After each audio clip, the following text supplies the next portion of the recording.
Sahod paglabag sa karapatang pantao at pamamahagi ng Hacienda Luisita. Ilang daw lang yan sa mga magiging sentro ng protesta ng mga militante sa SONA bukas. Nakatutok si Jam Sisante.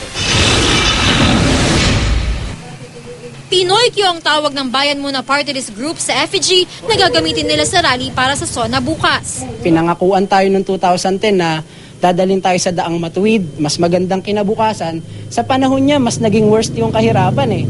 Hindi raw ramdam ng mga ordinaryong mamamayan ang ipinagmamalaki ng gobyerno na paglago ng ekonomiya. Sabi ng palasyo, palagi naman daw makatotohanan na ang SONA ng Pangulo. Alas 9:30 ng umaga bukas, magtitipon-tipon ang higit kumulang 1,000 miyembro ng grupo sa May Luzon Avenue at Litex sa Quezon City.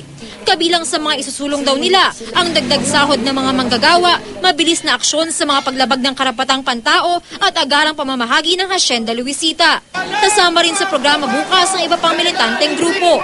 Ang grupo mula sa Timog Katagalugan, dumating na kahapon. Nagsagawa sila ng cultural show at sinimulan na rin ang protesta kahit malakas ang ulan.